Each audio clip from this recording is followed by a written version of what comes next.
आप सभी को जय मसीह की गुड इवनिंग। शाम के समय आप सभी का स्वागत है। एक बार फिर से हम आज के क्लास में हम आगे बढ़ेंगे, प्रभु की महिमा में हम आगे बढ़ेंगे। और जैसे कि हम सब जानते हैं कि प्रभु ने हम सब के जीवन में कैसी कृपा, कैसी भलाई की है। चैनल को लाइक करें, सब्सक्राइब करें, शेयर करें, ताकि बहुतेरे लोगों तक ये सुसमाचार का प्रचार जो है पहुँच सके और ये हमारा कार्य जो है वो संपूर्ण हो सके। जैसे कि हम सब जानते हैं कि परमेश्वर का जो वचन है वो यदि लिखा जाता तो कलम या स्याही या पेपर सब कम हो जाते, लेकिन बहुत सारी बातों को छोड़ के लिखा गया। अलग अलग 4 सुसमाचार हैं, मत्ती, मरकुस, लूका, यूहन्ना, चारों में अलग अलग लिखा गया है। लेकिन हम मत्ती रचित सुसमाचार को देख रहे हैं तो हम मत्ती रचित सुसमाचार के अनुसार जाएंगे और उसके क्रूसीकरण के तक हम जाएंगे। और गाड़े जाने से पहले जो हमारा वो रहेगा कि 7 वाणी जो उसने क्रूस पर से कही, हम उसके ऊपर में देखेंगे, है ना। कुछ दिनों में आगे चर्चा करेंगे कि 7 वाणियाँ जो है वो क्यों कही गई और यीशु मसीह ने क्यों कही और किस सिचुएशन में किस समय उन्होंने ऐसा कहा और किस तरीके से कहा, ये सारी चीज़ें हम देखेंगे। लेकिन उससे पहले हम चलते हैं अपने क्लास में आगे और मत्ती के अनुसार हमारा जो अध्ययन है क्रूसीकरण के ऊपर वो होगा। लेकिन जो 7 वाणियाँ हैं, 7 वाणियाँ हैं, उसके ऊपर में हम आगे देखेंगे। बाहर जाते हुए उन्हें समौन नामक एक कुरेनी मनुष्य मिला। उन्होंने उसे बेगार में पकड़ा तो उसका क्रूस उठाकर ले चले। लेकिन इससे पहले यीशु मसीह को कोड़े लगाए गए। कोड़े लगाने के बाद में उसकी पीठ पर क्योंकि उसके साथ में 3 और थे, दो और डाकू थे, ये लोग 3 थे, तीनों को क्रूस पे चढ़ाने के लिए लेके जा रहे हैं। लेकिन उससे पहले क्या किया, काठ को कांधे पर रखा ताकि उसके बोझ को वो लेकर के जाए और उसी काठ पर क्या कर दिया जाए, यीशु मसीह को ठोक दिया जाए, है ना। और वो काठ को, वो क्रूस को वो लेकर के चल रहे हैं, देखिए मूवियों में, कई मूवी में ऐसा दिखाता है कि कुछ एक ठो लकड़ी का लंबा सा हिस्सा है, उसको लेके जाना, लेकिन लिखा है अपना क्रूस उठा करके स्वयं चले। वहां से पता चलता है कि बना बुनाया पूरा क्रूस था जिसको उठा करके लेके जाना था। और इतने वजन, इतने भार को एक मनुष्य उठाए तो बहुत मुश्किल है। एक समझ लंबा लकड़ी भी उठाना बहुत मुश्किल है, लेकिन यीशु मसीह के कांधे पर जिसको कोड़ा मारा गया था, जिसके बदन को तोड़ दिया गया था, उसके कांधे पर ये क्रूस का काठ रख दिया गया और उसको ले जाया गया। उससे पहले उस पर थूका गया, मारा गया, हंसी ठट्ठे में उसको उड़ाया गया, लेकिन यीशु मसीह चुपचाप सहता रहा। किसके लिए? हमारे लिए, हमारे जीवन के और हमारे प्राण को बचाने के लिए, शैतान के जाल और फंदे से हमें छुड़ाने के लिए वो ऐसा करता रहा और वो सब कुछ सहता रहा, है ना। क्या उसके पास में इतनी क्षमता नहीं थी कि वो हर एक चीजों का विरोध कर सके? बिल्कुल थी, लेकिन उन्होंने विरोध भी नहीं किया, है ना। जैसे भेड़, जो मेमना होता है, वो बलिदान के समय चुपचाप खड़ा, वैसा ही चुपचाप खड़ा रहा ताकि वो अपने प्राण की हानि उठाने के द्वारा हमारे जीवन को वो बचा ले। चलिए हम अपने क्लास में आगे बढ़ेंगे। तो उसको क्रूस उठा कर ले चले, उसके लिए उसको बेगारी में पकड़ लिया, है ना। इब्रानियों की किताब देखिए, बहुत बारीकी से हम देखेंगे। दिसंबर तक हमारा कंप्लीट होगा या नहीं होगा अपनी जगह, लेकिन इसको बहुत बारीकी से हम देखने वाले हैं। इब्रानियों की किताब 13 का 12 निकालेंगे मेरे साथ में।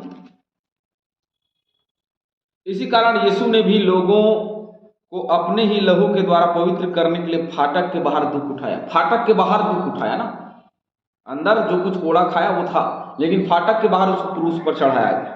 मतलब जो स्थान जहां जाना है वो फाटक के बाहर है, वहां तक उस क्रूस को लेके जाना है। दशा सोचिए कि अंदर से शहर बना के बाहर तक उसको क्रूस उठा कर ले चलना है, इतने वजन को, इतने बोझ को लेकर के चलना है। मैंने कहा ना, आप क्रूस की गाथा को महसूस करिए, अपने कांधे पे उस बोझ को महसूस करिए, तब हम यीशु मसीह के लहू को समझ पाएंगे।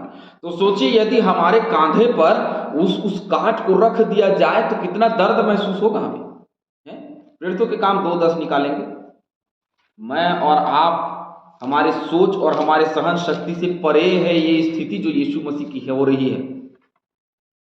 सिर्फ इसलिए कि वो हमें उद्धार देने आए, सिर्फ इसलिए कि हमारे पापों को क्षमा करने आए। प्रेरितों के काम 2:10, और फ्रूगिया और पंफूलिया और मिस्र और लीबिया देश को, कुरेने के आसपास इन सब देशों के रहने वाले और रोमी प्रवासी अर्थात यहूदी और यहूदी मत धारण करने वाले क्रेती, ये सभी प्रकार के वहां भाषी लोग थे। प्रेरितों के काम मतलब यहां सभी प्रकार के लोग थे जो स्थिति बनी हुई। 6:9, तो उसमें से किसको पकड़ा? बेगार में शमौन नामक एक कुरेनी को पकड़ा, है ना। बहुत लोग वहां भी रहे होंगे जब यहां थे, तो उसमें से कुरेनी को पकड़ा, है ना। कुरेने के आसपास के हैं, ठीक है। 6:9 देखेंगे, तब उस आराधनालय में से जो लिब्रतीनों की कहलाती थी और कुरेनी और सिकंदरिया और किल्किया और एशिया के लोगों में से कई एक उठकर स्तिफनुस से वाद विवाद करने लगे। देखिए, कुरेनी लोग क्या करने लगे? स्तिफनुस से वाद विवाद करने लगे। 11:20 भी देख लेंगे।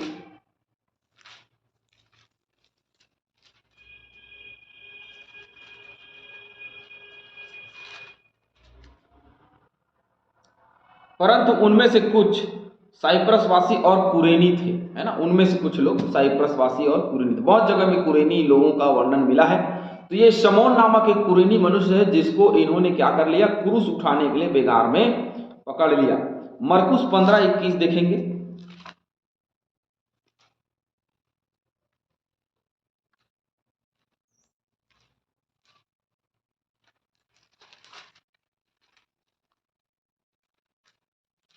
बहुत इत्मीनान और आराम से हम अध्ययन करेंगे, क्योंकि क्रूस की गाथा का अध्ययन मनुष्य जीवन के लिए, उसके सुसमाचार का प्रचार हमारे लिए बहुत जरूरी है। इसलिए हम बहुत बारीकी से देखेंगे और बहुत बारीकी से सीखने का प्रयास करेंगे। मरकुस 15:21, सिकंदर और रूपुस का पिता शमौन एक कुरेनी मनुष्य जो गांव से आ रहा था, उधर से निकला। उन्होंने बेगार में, देखिए एकदम स्पष्ट लिखा है, सिकंदर और रूपुस का पिता, है ना। शमौन एक कुरेनी मनुष्य जो गांव से आ रहा था, बाहर से आ रहा था, उधर से निकला। उन्होंने उसे बेगार में पकड़ लिया कि उसका क्रूस उठा लिया। अब इस भयंकर स्थिति को देखिए कि उसको क्रूस उठाने के लिए लेकर के जा रहे हैं। यीशु मसीह को क्रूस को उसके ऊपर में लाद दिया गया है और क्रूस को लाद करके वो चल रहा है। और इतना थक गया क्योंकि उसको बहुत कोड़े भी मारे गए थे, बहुत दर्द था, बहुत लहू बह चुका था, शरीर में ताकत नहीं बची होगी, है ना। स्थिति को समझिए, शरीर में ताकत नहीं बची, फिर भी आपको काट उठाने के लिए लादा गया है ना। 39 कोड़े लगे हैं उसको। उसके बाद आपके शरीर पे काट लादा गया और चलिए आप थोड़ा सा वजन अपने कांधे पे लेकर के चलें। देखिए, थोड़ा सा वजन अपने कांधे पे लेकर के चलेंगे तो क्या होगा? हम दब जाएंगे। अरे सोचिए आप, देख सामान का बोझ नहीं, कुछ चीजें हैं, कुछ हालात का बोझ होता है जिसको हम उठा करके चल नहीं सकते, जिसको ले करके चल नहीं सकते। बहुत समस्याएं हमारे जीवन में होती हैं और बहुत सारी गड़बड़ियां हमारे जीवन में होती हैं। मेरे और आपके लिए सोच पाना या समझ पाना बहुत कठिन काम है। तो सोचना और समझना बहुत जरूरी, लेकिन बहुत कठिनता से, बहुत गंभीरता से हमें समझना पड़ेगा कि उस बोझ को जो उसके ऊपर लादा गया था, वो बोझ बहुत ज्यादा था।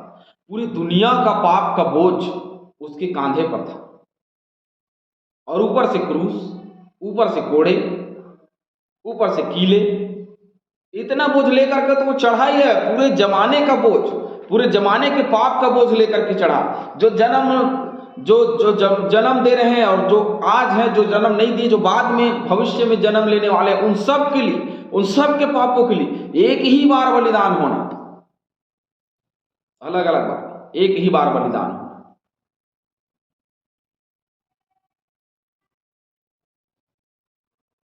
मसीह का दुख जो है ना, बहुत कठिन है। भारी क्रूस यीशु के कंधे पर बांधा गया, उसको गुलगता तक धीमी यात्रा उसको करनी पड़ी। धीमी यात्रा क्यों? मैं धीमी यात्रा क्यों बोल रहा हूँ?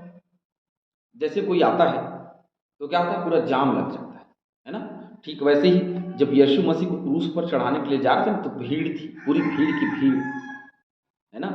और धीरे धीरे वो चल रहा था, क्योंकि थोड़े देर के बाद में कोई कुछ करता, कुछ उपहास उड़ाता, कोई मजाक करता, पूरे गली में लोग हैं, पूरे रास्ते पे लोग हैं, यीशु मसीह चल रहा है, कोई थूक रहा है, कोई मार रहा है, कोई और कुछ कर रहा है, कोई उसके वस्त्र नोच रहा है, कोई उसकी कांटे के जो कांटों का ताज है उसको कोई दबा रहा है। कितना दर्द तक, कितना दर्द है कि वो गुलगता का हार तक पहुंचेगा। लेकिन मैं और आप नहीं समझते, मुझे उस दर्द को महसूस करना। सोचिए, कोई आपका तमाशा बनाते हुए पूरे रोड पे लेकर, गधे की चक्कर पहले क्या था, तो काली पोत करके गधी में बैठा करके उसको ले जाया जाता था, है ना। सोचिए कि उस स्थिति में कालिक नहीं पूती भैया, कालिक बस की बात होती तो चलो अलग है, उसको मारा गया, पीटा गया, घसीटा गया, कांटों का ताज उसके सिर पे, देखिए सिर पे पहनाया गया, बिल्कुल ऊपर में, चुभता होगा, बहुत दर्द होता होगा, उसके बाद भी वो चल रहा है, क्योंकि उसको जो काम है वो बहुत बड़ा है। हालेलुया। और इसीलिए कि वो थक गया, उन्होंने सिपाहियों को लगा कि अब ये थक गया, अब ये नहीं ले जा सकता, इसीलिए उन्होंने क्या किया, समौन नामक एक कुलीनी व्यक्ति को उन्होंने क्या कर दिया, पकड़ लिया। लूका 23:26 देखेंगे।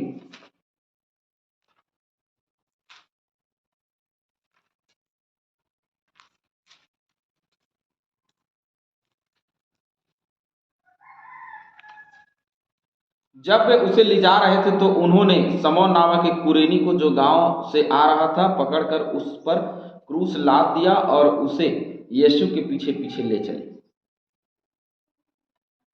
क्योंकि पिलातुस ने अपना हाथ तो धो लिया, लेकिन धोने के साथ मृत्यु दंड सुना दिया, है ना। और वो दर्द प्रभु यीशु मसीह को मिल रहा है।